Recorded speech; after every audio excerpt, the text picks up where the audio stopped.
আলহামদুলিল্লাহ, আল্লাহ পাকের শুকরিয়া। আজকে জিলহজ মাসের 9 তারিখ আমরা জুমার জন্য উপস্থিত হয়েছি। আল্লাহ চাহে তো আগামীকালকে আমরা কোরবানিতে শরীক হব ইনশাআল্লাহ তাআলা। আল্লাহ তাআলার পক্ষ থেকে মুসলমানদের জন্য 2টা আনন্দের দিন, একটা হচ্ছে ঈদুল আযহা আর একটা ঈদুল ফিতর। আল্লাহ হাবিব সাল্লাল্লাহু আলাইহি ওয়াসাল্লাম বলেছেন, লিকুল্লি কওমিন ঈদান ওয়া হাযা ঈদুনা। প্রত্যেক জাতির আনন্দের মুহূর্ত আছে। মুসলিম জাতির আনন্দের মুহূর্ত হচ্ছে 2টা, একটা ঈদুল আযহা আর একটা ঈদুল ফিতর। এই দুটো হচ্ছে আল্লাহর পক্ষ থেকে আনন্দের মুহূর্ত। আনন্দটা কেমন?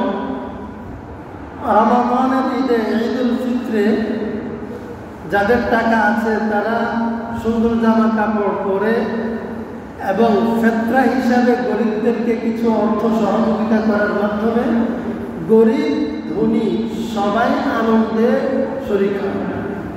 এবং ঈদের দিন সেমাই চিনি রান্নার মাধ্যমে প্রত্যেকের বাড়িতে যায়। সেদিন ধনী গরিব ভেদাভেদ হয় না, সবাই সবার বাড়িতে আসে। যে কেউ আসলে তাকে সেমাই আপ্যায়ন করা হয়। যে আনন্দের দিন, মেহমানদারের দিন। প্রত্যেক ঘরে মেহমানদারের ব্যবস্থা থাকে।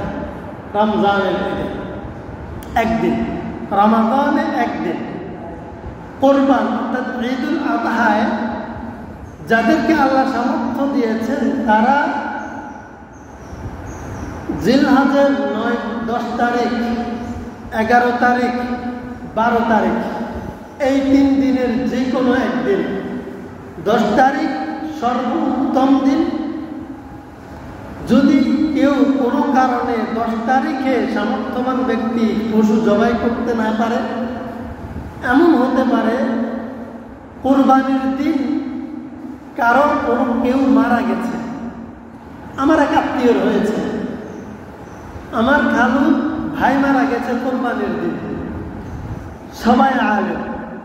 ওই দিন তারা কোরবানির গরু জবাই করেনি। এদিকে মৃত ব্যক্তির দাফন কাফনের একটা ব্যস্ততা থাকে, শোক থাকে। এদিকে গরু জবাই করার মধ্যে অনেক পেরেশানি থাকে, অনেক ব্যস্ততা থাকে, অনেক পরিশ্রম থাকে। তো এই 2টা কাজ একসাথে হওয়া, এটা উম্মতের জন্য কষ্ট না? আল্লাহর হাবিব সাল্লাল্লাহু আলাইহি ওয়াসাল্লাম বিধান রেখেছেন, কোনো কারণে যদি কোনো মানুষ কোরবানিতে জিলহজের 10 তারিখে পশু জবাই করতে না পারে, সে 11 তারিখে করবে। যদি কোনো কারণে 11 তারিখে না পারে, 12 তারিখে করবে। তাহলে 10, 11 অথবা 12 কয়দিন? 3 দিন। যেমন অন্যরকম হতে পারে, কোনো একজন মানুষ কোরবানির পশু কিনে নিয়েছে, 10 তারিখ সকালে অথবা 9 তারিখ রাতে ঘটনাক্রমে গরু চুরি হয়ে গেছে অথবা রশি ছেড়ে চলে গেছে, হয় না? অথবা জবাই করার জন্য যখন শোয়াচ্ছে তখন গরুটা রশি ছেড়ে চলে গেছে, আর খুঁজে পাই নাই। হতে তো পারে আর তাকে খুঁজে পাই নাই, অথবা ধরতে পারে নাই, ধরতে সন্ধ্যা, এরকম তো হয়। এখন এই গরুটা যদি ইসলাম রাখতো যে 10 তারিখেই জবাই করতে হবে একটা পশু, এইটা কত ধূর্ত একটা পশু, রশি ছেড়ে চলে গেছে, জবাই করার সময় পালাই গেছে অথবা চরে নিয়ে গেছে রাত্রে, তাৎক্ষণিক আরেকটা পশুর ব্যবস্থা করা কি সহজ না? এখন এই লোকটার উপর কোরবানি ওয়াজিব, সে কি করবে? সে ওই দিন ক্লান্ত হয়ে গেছে, আর পারছে না, ঠিক আছে বেঁধে রাখো পরের দিন। ওই দিন আর গরুর ইন্তজাম হয় নাই, কিনতে পারে নাই, টাকার ব্যবস্থা করতে পারে নাই, গরুর ম্যানেজ করতে পারে নাই, পরের দিনও পারে নাই, 3য় দিন। ইনশাআল্লাহ তাআলা 3 দিনের মধ্যে ব্যবস্থা হয়ে যাবে। আল্লাহ যেটা সিদ্ধান্ত রাখেন, যেটা বিধান রাখেন, এটার বাইরে অপশন থাকেই না। এটা বাস্তব। কেউ হয়তো প্রশ্ন করতে পারে, যদি তৃতীয় দিনও কোনো ব্যবস্থা না হয়, যদি ব্যবস্থা না হয়, আমি বলবো আগে একবার তুমি প্রমাণ দেখাও যে তৃতীয় দিনেও ব্যবস্থা হয় নাই। তুমি এরকম নজির নিয়ে আসো তৃতীয় দিনেও ব্যবস্থা হয় নাই, তাইলে সেই মশালা আমি বলবো, তাই না? ইনশাআল্লাহ তাআলা 3 দিনের ব্যবস্থা রেখেছেন। তাইলে রমাদানে 1 দিন, কোরবানে গরু জবাই করবে 3 দিন, মোট হচ্ছে কয় দিন? 4 দিন। কিন্তু বছরে 5 দিন রোজা রাখা হারাম। বছরে 5 দিন রোজা রাখা, আর আরেকদিন কোথায় গেল? আরেকদিন হচ্ছে যে চতুর্থ দিন। আমরা আজকে তাকবীরে তাশরিক শুরু করছি না? কয়? 9 তারিখ ফজর থেকে 13 তারিখ আসর পর্যন্ত। তাইলে 10 তারিখে কোরবান, 10, 11, 12, 13 তারিখ আসর পর্যন্ত। তাহলে 13 তারিখ পর্যন্ত কয়দিন হয়? 4 দিন হয়। এখন আসুন, 13 তারিখে গরু জবাই করার বিধান নাই, কিন্তু 13 তারিখ জিহাদের বিধান, ঈদের অংশ, অর্থাৎ গোশত খাওয়ার বিধান। আল্লাহ তাআলা যেন বলছেন, বান্দা তুমি গরু জবাই করবে, পরিশ্রম করবে, হয়তো খেয়ে উঠতে পারবে না, আত্মীয় স্বজনের বাড়িতে যাবে, এটা একটা জিহাদ, সময় লাগে। তুমি 14 তারিখ পর্যন্ত রোজা রাখবে না, শুধু গরু উদযাপন করবে, গরুর গোশত খাওয়ার উদযাপন করবে। সুবহানাল্লাহ। কোরবানি উদযাপন করবে 4 দিন। কোরবানির পশু জবাই করার সময়সীমা 3 দিন। তাইলে আমরা এখানে পেলাম 4 দিন, রোজার ঈদে পেলাম 1 দিন, বছরে 5 দিন রোজা রাখা হারাম। বছরে 5 দিন রোজা রাখা হারাম, এই কথা বলো। বছরে 5 দিন রোজা রাখা হারাম। রোজার ঈদে 1 দিন ঈদ। রোজাতে কয় দিন ঈদ? 1 দিন। কোরবানে 3 দিন ঈদ। কোরবানি কয় দিন ঈদ? মুখস্থ করবেন, এগুলো মুখস্থ করবেন। ছোট ছোট কথা আমাদের প্রত্যেকের মুখস্থ থাকা দরকার, ছোট ছোট কথা। কোরবানে 4 দিন, 3 দিন ঈদ, 1 দিন উদযাপন, 4 দিন ঈদ। কোরবানে 4 দিন ঈদ, কয় দিন? কোরবানে 4 দিনের মধ্যে 3 দিন পশু জবাই করার বিধান, 1 দিন পশুর গোশত উদযাপনের বিধান, মোট 4 দিন। শুধু খাইব, কোনো রোজা নাই। সুবহানাল্লাহ। ইসলাম শুধু খাইতে মানা করে কেন? তাহলে গরু জবাই করে খাইবার লাগছে, 4 দিন লাগাই দিছে। আর রোজা রাখা হারাম, রোজা রাখলে গুনাহ হবে। জিলহজের 10 তারিখ, 11 তারিখ, 12 তারিখ, 13 তারিখ পর্যন্ত 4 দিন যে রোজা রাখবে তার গুনাহ হবে, শুধু খাবে। আলহামদুলিল্লাহ। তাহলে কোরবানের জন্য আলহামদুলিল্লাহ আমরা প্রস্তুত। এখন আমরা আগামীকালকে গরু জবাই করব। আজকে অনেকে রোজা আছে আলহামদুলিল্লাহ। আজকে ইয়াউমে আরাফা, গত শুক্রবারে বলেছে, আজকে আরাফার রোজা চলছে। এর আগেও যারা কালকে রোজা রেখেছেন, এর আগে রোজা রেখেছেন, সেটা জিলহজের রোজা, এটা অনেক সওয়াব ফজিলতের। আলহামদুলিল্লাহ। কালকের জন্য আমরা প্রস্তুতি নিব। প্রথমে ব্যক্তির প্রস্তুতি। প্রথমে কি? যিনি কোরবানি দিবেন তার প্রস্তুতি। প্রস্তুতিটা কি? আল্লাহ কোরআনে বলেছেন, লা ইয়ানালুল্লাহা লুহুমুহা ওয়ালা দিমাউহা ওয়ালাকিন ইয়ানালুহু তাকওয়া মিনকুম। তোমার গরুর গোশত, তোমার গরুর রক্ত, দুইটার একটাও আল্লাহর কাছে যায় না। আল্লাহর কাছে যায় ইয়ানালুহু তাকওয়া মিনকুম, আল্লাহর কাছে যায় তোমার তাকওয়া। আল্লাহর জন্য উৎসর্গ করতে যে মনটাকে তুমি তৈরি করেছো, তোমার এই মনটা আল্লাহ গ্রহণ করেন। সুবহানাল্লাহ। কোন নজরুল বলেছেন, মনের পশুরে করা জবাই, পশুরাও বাঁচে, বাঁচে সবাই। এটা কবি নজরুলের কথা। মনের পশুরে করা জবাই, পশুরাও বাঁচে, বাঁচে সবাই। এটা কেমন কথা? এই যে মাসআলা হলো, কেউ যদি কোরবানি দেয় গোশত খাওয়ার নিয়তে, গোশত বেশি পাওয়ার নিয়তে, এই যে এইটা যদি নিয়ত থাকে গোশত খাওয়া, যদি নিয়ত থাকে লোক দেখানো, তাহলে তার মন কি কোরবানের জন্য তৈরি হয়েছে? মনটা কোরবানের জন্য তৈরি হয়নি। এখন কেউ একজন যদি তার মনকে কোরবানের জন্য তৈরি না করে, মনের ভিতরে ওয়াসওয়াসা রাখে, গোশত খাওয়ার নিয়ত রাখে, সে নিজেকে বিভিন্নভাবে লোক দেখানোর নিয়ত থাকে, ফেসবুক স্ট্যাটাস দিয়ে আমার গরু এত টাকা এত বড়, এরপর আমার গরুর জবাই, আমার গরুর গোশত এত কেজি হয়েছে, গোশতে কোনো চর্বি হয় নাই, গরুর গোশত রান্না হয়ে গেছে, এখন আমি খাচ্ছি।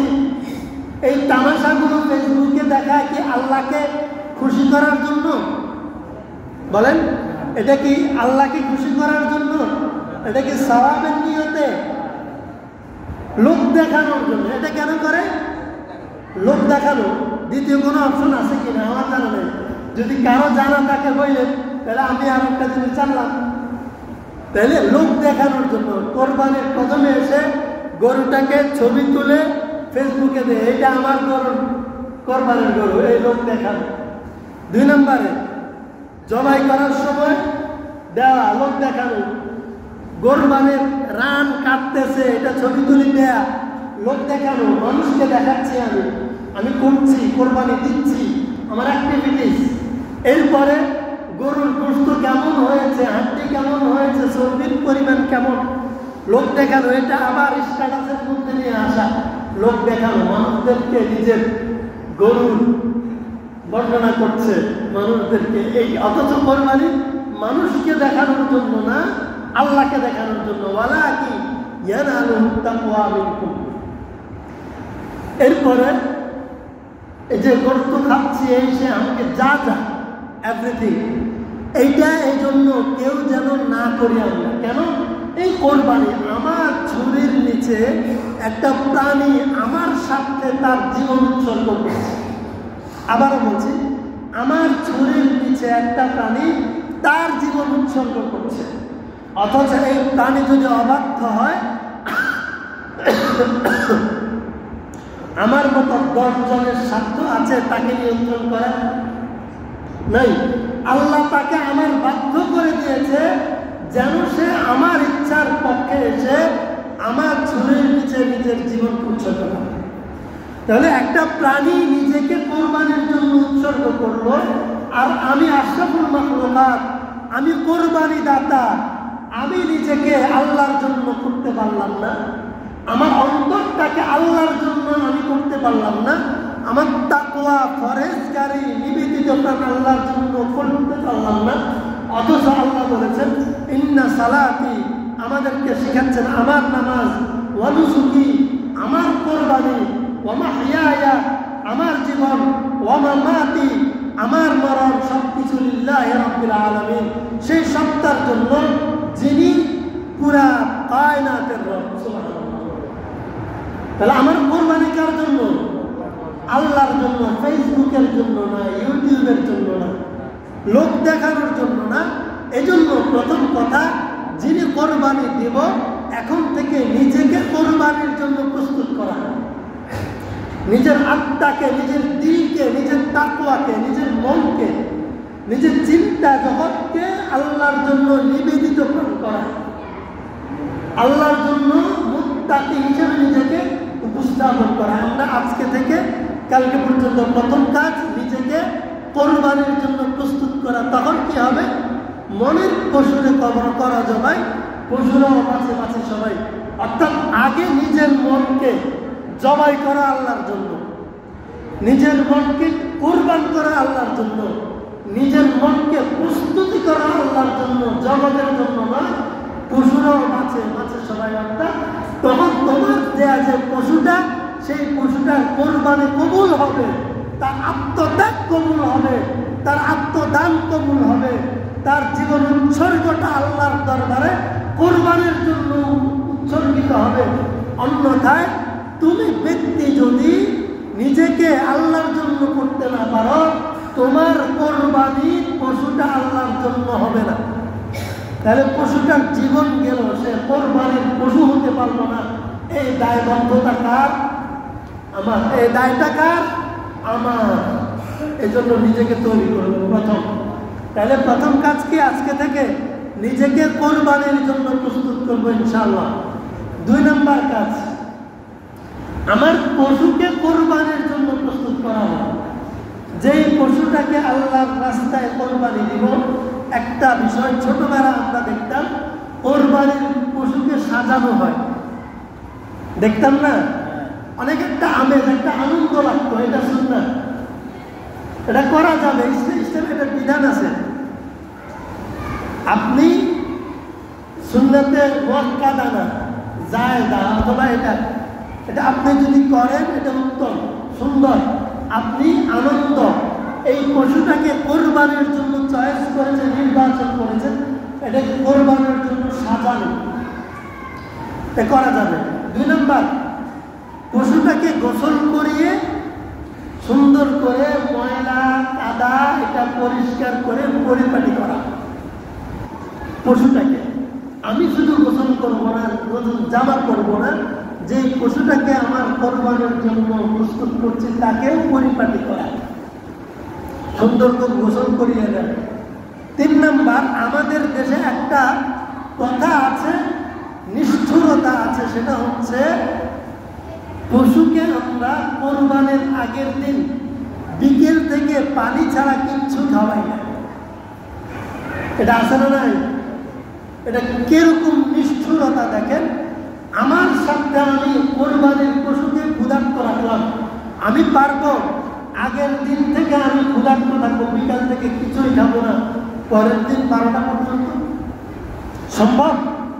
তাহলে আমি যখন একটা পশুকে কোরবানির জন্য চয়েস করলাম, নির্বাচন করলাম, সেটাকে আমি আমার সাথে যে জবাই করব যখন, তখন তার গলায় ঘাস থেকে যাবে, তার পেট থেকে তাজা ঘাস বের হয়ে যাবে, তার মুখের ভিতরে ঘাস থেকে যাবে।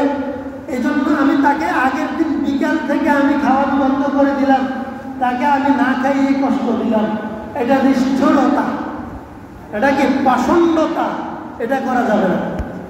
কোরবানির পশুকে সুন্দর খাওয়াবেন, ভালো খাওয়াবেন, কোরবানির জন্য প্রস্তুতি দিবেন। আরে ভাই, আমাদের দেশে তো এরকম কথা আছে, ফাঁসির আসামিকে ফাঁসির আগে বলে তোমার শেষ ইচ্ছা বলো, কি খেতে চাও বলো, কার সাথে সাক্ষাৎ করতে চাও বলো, কিছু বলতে চাও কিনা বলো, আছে কিনা নাই? এই প্রথার প্রচলন আছে না? তাহলে কথার প্রচলন তো আছে, কথা না জানলেও। তাহলে একটা মানুষ ফাঁসির আসামি, যে আসামি তাকে ফাঁসি দিব, মৃত্যুদণ্ড দিব, তবুও যেহেতু তার জীবনের শেষ সময়, তার জীবনের কোনো আকাঙ্ক্ষা আছে কিনা, চাই দেখি তার এই আকাঙ্ক্ষা বাস্তবায়ন করা যায় কিনা, অথচ সে আসামি, অপরাধী। আর একটা পশু, সে তো আসামি না, কোরবানির পশু তো আসামি না, সে তো অপরাধী না, সে তো আল্লাহর দেয়া উপহার আমার জন্য, এটা আমার জন্য জান্নাতের উপহার। এই পশু যদি আমার কোরবানির জন্য প্রস্তুত না হতো, হতে পারে এই পশুর পরিবর্তে আমার বাবা আমাকে কোরবানি দিতেন, আমার হাতে আমার সন্তানের কোরবানি হতো, অথবা আমার জীবন আসতো না, আমার বাবার জীবনও বন্ধ হয়ে যেত। এর পূর্বে আমার দাদার হাতে আমার বাবার জীবন কোরবানি হয়ে যেত, অথবা এর আগে আমার দাদার বাবার হাতে আমার দাদার জীবন কোরবানি হয়ে যেত। হতো না? হতো তো। তাইলে এটা তো আমার জন্য আল্লাহর উপহার, আল্লাহর দেয়া উপহারকে আমি পাষণ্ড হয়ে তাকে আমি না খাইয়ে কষ্ট দিচ্ছি আমার আনন্দের জন্য। এটা কেমন আনন্দ হতে পারে? এটা পাষণ্ডতা, এটা করা যাবে না। একবারে জবাই করা পর্যন্ত যদি সে খেতে চায় তাকে খাওয়াবো, তাকে যেটা যেটা উত্তম সে খেতে পছন্দ করে, যদি জানি আমি বুঝি তাকে সেটা খাওয়াবো ইনশাআল্লাহ। করবো তো? এরপরে আমি গরু প্রস্তুত করলাম, নিজেকে প্রস্তুত করলাম। তৃতীয়ত, কোরবানি করার জন্য যে ব্যবস্থাপনা থাকে সেটাকে প্রস্তুত করব। ব্যবস্থাপনা কি? 1 নম্বরে ছুরি ধার দেয়া, ছুরি ধার দেয়া। আমরা অনেকে অপেক্ষায় থাকি হুজুরের হাতে আসতে ছুরি একটা নিয়ে আসবে। মাশাআল্লাহ, আমাদের তো ভাই উনি ভালো একটা ছুরির ব্যবস্থা রাখেন। গত বছর আমি ওনার ছুরি দিয়ে, আমার কাছে যেটা ছিল ওটার চেয়ে ওনারটা আরো ইস্পাত ছিল, আরো ভালো ছিল, ওনারটা দিয়ে জবাই করছে আলহামদুলিল্লাহ আমাদের বর্তমান সভাপতি সাহেব। এখন আমাদের প্রত্যেকেরই দায়িত্ব নিজের পশু জবাইয়ের পূর্বে যেই অস্ত্র দিয়ে জবাই করব, প্রথম কাজ সেই অস্ত্রকে ভালোভাবে ধার দিব, অস্ত্রের ব্যবস্থা প্রত্যেকেই রাখবো। হুজুরের জন্য অপেক্ষা করা নয়, ব্যবস্থা রাখবো। রাখলে কি হয়, যদি হুজুরের কাছে থাকে তো থাকে, না হলেও একটা ছুরি গরু জবাই করলে, একটা দুইটা জবাই করলে চর্বি ধরে, এটা আর জবাই করা যায় না, বুঝছেন? যদি আমরা প্রত্যেকেই নিজের পশুর জন্য একটা ছুরি ব্যবস্থা রাখি উত্তম ভাবে, তাহলে আমার ছুরিটা দিয়া আমার গরু জবাই হবে, তাহলে ধারালো ছুরি দিয়া একটাই গরু জবাই হবে, গরুটার কষ্ট হবে না। আমি 2 লাখ, 2.5 লাখ, 3 লাখ টাকা প্রস্তুতি নিতে পারি, 1.5 লাখ, 2 লাখ টাকা দিয়া আমি 200-500 টাকা খরচ করে একটা ছুরি রাখতে পারবো না? কি মনে করেন, রাখতে পারবো না? এই প্রস্তুতি নিব কোরবানির জন্য। আমি এই ছুরিটাকে কিনবো, এই ছুরির পয়সা খরচ করলো আল্লাহ আমাকে সওয়াব দিবেন। ছুরির পয়সার পিছনে কি হবে? সওয়াব হবে ইনশাআল্লাহ। আমরা সেটা চেষ্টা করব, ছুরিটা যেন আমার পশুর জন্য আমি স্পেশাল একটা রাখবো, ওইটা দিয়া আমারটা জবাই হবে, আমার পশু কষ্ট হবে না। আমার ছুরি দিয়ে আমার পশুর জবাই হবে, আমার পশুর কষ্ট হবে না। তাহলে আল্লাহ আমাকে সেই ব্যবস্থায় সেভাবে সওয়াব দিবেন ইনশাআল্লাহ। এগুলা কি কঠিন হবে আমাদের জন্য? ইনশাআল্লাহ কঠিন হবে না। এবং আমি আরেকটা দ্বিতীয় রাখবো, যে আমি চেষ্টা করব পশুকে জবাই করার জন্য পর্যাপ্ত শক্ত রশি লাগে, পশুকে বাঁধার জন্য বড় রশি লাগে, পিছলে একটা রশি নিয়ে আসে অনেকে, ওটাতে পশুরও কষ্ট হয়, যারা ধরে তাদেরও কষ্ট হয়, বুঝছেন? বেশি যাবে না, 120 টাকা 30 টাকা খরচ করলে আপনি ভালো মুক্তা একটা রশি, গতকালকে আমি কিনেছি 120 টাকা দিয়া, মনে হয় 7 গজ রশি পাইছি মাশাআল্লাহ, মোটা 120 টাকা। আপনি আরো একটু ভালো দিন, অসুবিধা নেই, এটা পয়সা তো বেশি না। মনে করবেন বছরে একবারের জন্য, না না, আপনি কিনে এটা রেখে দেন, আপনি 10 বছর ব্যবহার করতে পারবেন, সমস্যা। আপনি এই রশিটা কিনেন, আপনি ঘরের অন্য কাজের জন্য কিনেন, আপনি এটা গরু জবাইয়ের পরে আপনি রশি লাগাই দেন, ঘরে উঠানে জামা কাপড় শুকাতে পারবেন। আগামী বছর পর্যন্ত যদি এটা শক্ত থাকে, এটা আবার ব্যবহার করতে পারবেন না, বেকার তো না, কাজে লাগবে। তবে আমি বলে দিচ্ছি, এটা আমাদের মনে থাকে না, অনেকে বুঝি না তো, বছরে একবার, এজন্য ভালো রশির ব্যবস্থা রাখবেন। 3 নাম্বার, গরু ধরার জন্য, শোয়ানোর জন্য একটু প্রতিবেশীকে সহযোগিতা করবেন। আবার বলছি, গরু ধরার জন্য, গরুকে শোয়ানোর জন্য প্রতিবেশীকে সহযোগিতা করবেন। 5 জন, 7 জন, 10 জন মানুষ, বুঝের মানুষ প্রস্তুতি নেবেন, আগে এটা ট্রায়াল করবেন। এখন তো ইউটিউব আছে, যুবকরা এটা দেখবেন, গরু কিভাবে শোয়াইতে হয়, কিভাবে গরুকে ধরতে হয়, ঠিক আছে, ধরতে হয়। বিশেষ করে খুন ধরা, এই যে রক্ত গলা কণ্ঠনালী ধরা, এটা মজবুত লোক লাগে, এটা যদি ধরতে সমস্যা হয় তাহলে কয়েকটা ক্ষতি। 1 নম্বর ক্ষতি, গরু লাফ মেরে উঠে যাবে। 2 নম্বর ক্ষতি, জবাই করতে গেলে রক্ত সবাই দিকে ছুটে আসবে, গরু জবাই করা কষ্টকর হয়। এই জন্য এইটা খুবই মাথা ধরা, খুন ধরা বলে এটাকে, কণ্ঠনালী ধরার জন্য কেউ একজন প্রস্তুতি নেবেন। হ্যাঁ, আমরা প্রত্যেকে, ছেলে খবরদার, কেউ কথা বলবা না মসজিদে, ছেলেরা, বাচ্চারা, কেউ কথা বলবা না, একদম চুপ, দুষ্টামি করা যাবে না। তাহলে পশু জবাই করার জন্য প্রথমে ছুরি, তারপরে রশি, তারপরে মানুষ প্রস্তুতি রাখবেন। এমনও হয়ে যায় যে এক বাড়িতে গেলাম, আমরা 2 জন ছাড়া আর কেউ নেই গরু জবাই করার জন্য, এখানে গুরুত্বপূর্ণ একটা কথা বলে রাখি, অনেকে ঘরে থেকে যায় গরু জবাই করবে। আচ্ছা আচ্ছা, সিএনজি কাদের আপনারা একটু কষ্ট করে সিএনজিটা এক পাশে রাখার ব্যবস্থা করেন, যেন মানুষ আসতে পারে, জি ওনারা যাচ্ছে, বসেন। যে এখন হ্যাঁ মাঠে রাখতে পারবেন আপনারা, সামনে ডান পাশে মাঠ আছে।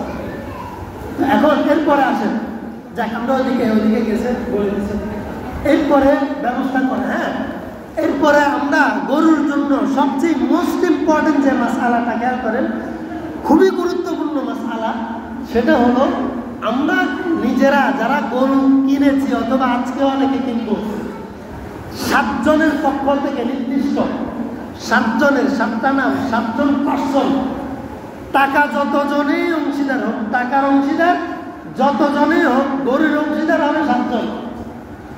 গরুর অংশীদার হবে কয়জন? নির্দিষ্ট 7 জন, নির্দিষ্ট 7টা নাম, 7 জন ব্যক্তি। আপনারা যারা গরু কিনবেন অথবা গরু কেনার পরে গরু প্রস্তুত করবেন, আপনারা ওই গরুটাকে ওই 7 জনের জন্য নির্ধারণ করবেন। নাম পড়তে হবে না, আপনি এই গরু থেকে কে, তোমাদের কে, আব্বু অথবা বড় ছেলে ওকে আব্দুর রহমান অথবা আব্দুল্লাহ, এই 7 জন নামকে আপনারা নির্ধারণ করবেন। এটা বলতে হবে না, পড়তে হবে না। এই গরুটা অমুক অমুক অমুক অমুক এদের পক্ষ থেকে, এই 7 জনের বা 6 জনের বা 5 জনের পক্ষ থেকে এই গরুটার কোরবানি হবে, এটা আপনারা নির্ধারণ করে নেবেন। ঠিক আছে, গরুকে নির্দিষ্ট 7 জনের পক্ষ থেকে নির্ধারণ করে নেবেন। এরপরে যখন আমরা জবাই করতে আসব, তখন কাগজের মধ্যে নাম লিখে আনতে হবে না, খেয়াল রাখবেন। তখন কাগজের মধ্যে নাম লিখে আনতে হবে না। গরুকে শুইয়ে জবাই করার আগে কাগজ পড়ে পড়ে নামগুলো বলতে হবে না, ঠিক আছে, অথবা পরে আর করতে হবে না। আমরা দোয়া পড়ে দিব, তাকাব্বাল মিনহু, ওই যাদের নামে এই গরুটা নির্বাচন করা হয়েছে, যাদের পক্ষ থেকে গরুটাকে নির্ধারণ করা হয়েছে, আল্লাহ সেই 7 জনের পক্ষ থেকে, সেই ব্যক্তিদের পক্ষ থেকে এই গরুর কোরবানি আপনি কবুল করুন। আমরা এভাবে দোয়া পড়ে দিব, তাহলে আর নাম পড়েন, নাম নেন, নাম এটা আর করতে হবে না। মনে থাকবে তো মাসালা এটাতে আমরা অনেক ইয়ের মধ্যে পড়ে যাই, হুজুর নাম হলেন, নাম হরবার লাগে গরু যাওয়া করেন না, গরু কষ্ট পায়।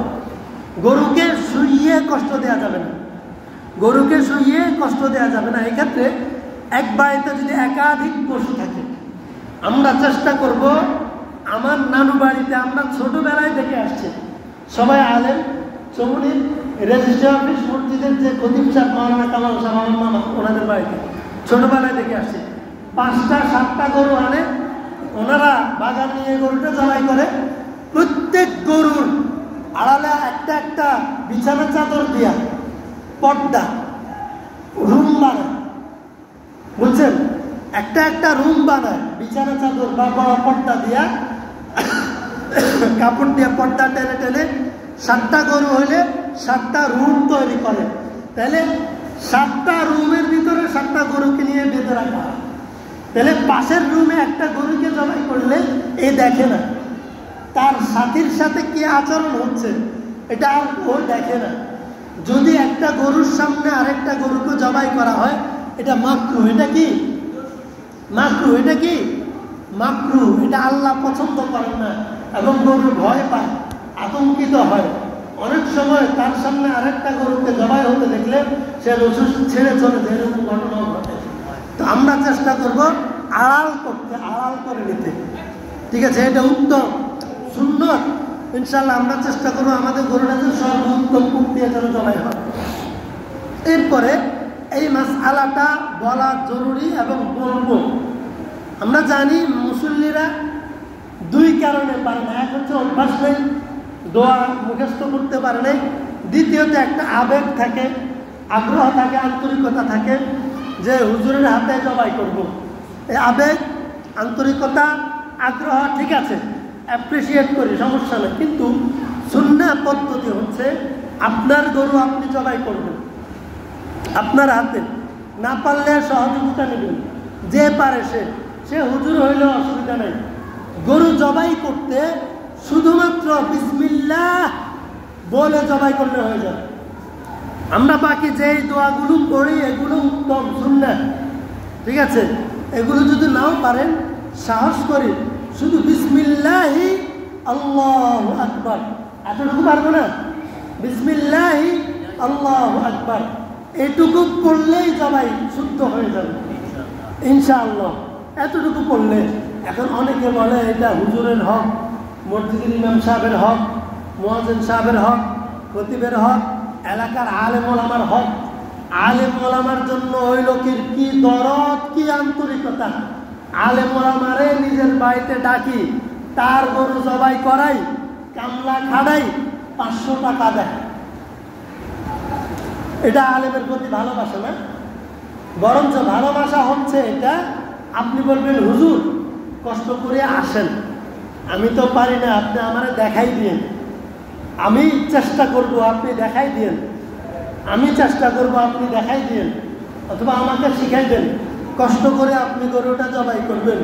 হুজুর কষ্ট করবে না।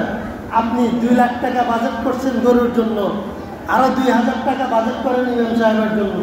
সারা বছর ইমাম সাহেব আপনার দেশে পড়ে রয়েছে, তাই না? ঈদের দিন আপনি আপনার বাড়িতে ঢাকা থেকে চলে আসছেন, ইমাম সাহেব এখনো আপনার বাড়ির সামনে মসজিদে, তিনি বাড়িতে যেতে পারেন নাই, তাহলে তেনার ত্যাগ আছে না? ওনার জন্য আপনি ওনাকে ধরেন হুজুর, ওনাকে ডাকলেনও না, আপনার গরু জবাইয়ের কোনো কাজেও লাগাইলেন না, আপনি সব শেষ করে 2000 টাকা শরীকদার সবাই মিলে, শোনো 2 লাখ টাকা খরচ করছি গরুর পিছনে, গরুর পরে ফাঁসিল দিছি 5000 টাকা, ফাঁসিল তো দেওয়া সত্য না, আরো 2000 টাকা যোগ করো, ইমাম সাহেবকে হাফিজ সাহেবকে 2000 টাকা সুন্দর করে দাও, হুজুর কামে পড়ি, হুজুর ধরেন এটা আপনার কোরবানির হাদিয়া। এটা সুন্দর না?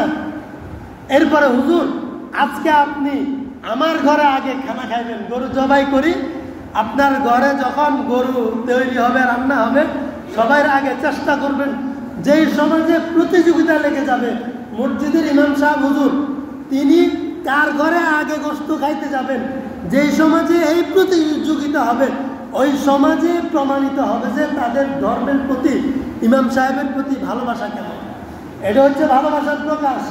শুধু সভাপতি সাহেবের বাড়িতে যাইব আগে, শুধু মুতোয়াল্লি সাহেবের বাড়িতে খাইব আগে, আর কারো দায়িত্ব নাই, এটা ইমাম মুয়াজ্জিনের প্রতি ভালোবাসা নাই।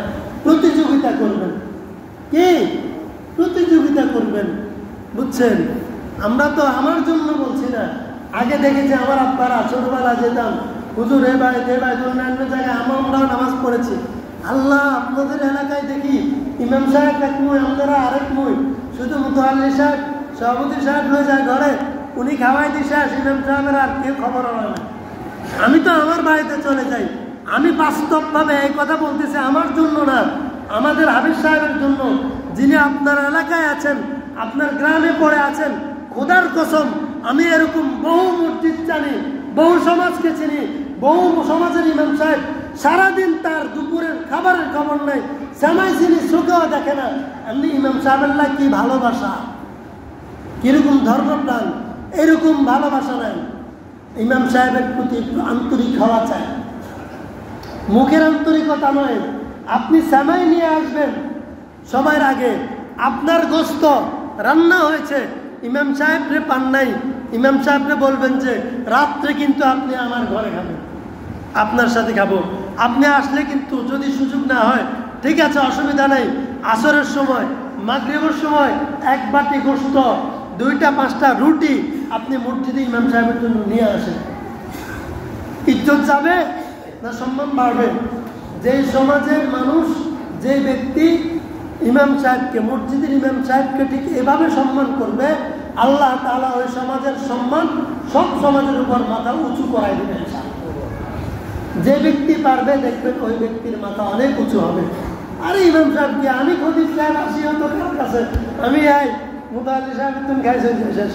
শুধু একজন ভাই আছে আমার, বাহার ভাই, শুধু গত ঈদে বসে রয়েছে আমার জন্য, আমি চলে গেছি। কিন্তু এই যে বলবে মুখে, আরেকজন ভাই আছে মাহমুদ ভাই, বলে 1-2 জন আছে। তা আমাকে বলার জন্য বলছি না, আরেকজন তো আছে অ্যাক্টিভিটিস, আমাদের চর্চাটা হইতে হবে আজীবন। আমি তো থাকবো না এখানে, তাই না? ইমাম সাহেবের প্রতি মসজিদের সাথে আমরা এভাবে সম্পৃক্ত হব। আমি ঘরে একা একা খাবো, এই বাড়িতে সেই বাড়িতে, ইমাম সাহেব দুপুরে ভাত আসছে কিনা খবর নাই, আজকে সারাদিন গোস্ত খাবার পাইছে কিনা খবর নাই, বুঝছেন? এটা যেন না হয়, মনে থাকবে এটা হচ্ছে ইমামের প্রতি ভালোবাসা, এটা হচ্ছে ইমামের প্রতি সম্মান প্রদর্শন, এটা হচ্ছে যে সম্মান প্রদর্শন। ওইটা সম্মান না আপনি সুরিয়া কান লই মাজারে গামছা দি বান্ধি কোত্তা খুলি পুরা শরীরে রক্ত মাখি শুধু আপনি আমার হিসে হিসে হাঁটবেন আমার গরু জবাই করার জন্য। এরপরে একটু দেরি হলে খাড়াই রয়েছি, দেরি হয়েছে কিনলে আপনি কোনে আসিলেন? ওমা লাজেন ইমাম সাহেব কষায় না, টিয়া দি বাড়া করছে ইমাম সাহেব, লাজেন টিয়া দি বাড়া করছে। খবরদার, আল্লাহ মাফ করুন, আল্লাহ মাফ করুন। এটা নিয়েও আবার সমালোচনা, বুঝলেন সভাপতি সাহেব? এমন মুসিবতে আসুন, কিন্তু আমি প্রতিজ্ঞা করছি আল্লাহ মিম্বরে যতদিন বসাইব বলতে থাকবো ইনশাআল্লাহ। কারা কারা চান এভাবে কথা বলি? হাত তোলেন, আল্লাহ কবুল করে। আমি ওই পাখিওয়ালাকে মনে কষ্ট এলা হাত তোলে না, থাকবে। আমরা দোয়া করি এরা আস্তে আস্তে বুঝে, হয় বুঝে না মনে কষ্ট, তাকে অসুবিধা নেই। তো ইনশাআল্লাহ আমরা এভাবে প্রস্তুতি নিব তো, ইনশাআল্লাহ আমরা জবাইয়ের জন্য আমরা এভাবে প্রস্তুতি নিব। বাকি আলোচনা কালকে, জবাইয়ের পরের আলোচনাগুলো কালকে করবো ইনশাআল্লাহ। জবাই পর্যন্ত আমরা ইনশাআল্লাহ এভাবে প্রস্তুতি নিব। কালকের কথা বলি, এখন নামাজের বিষয়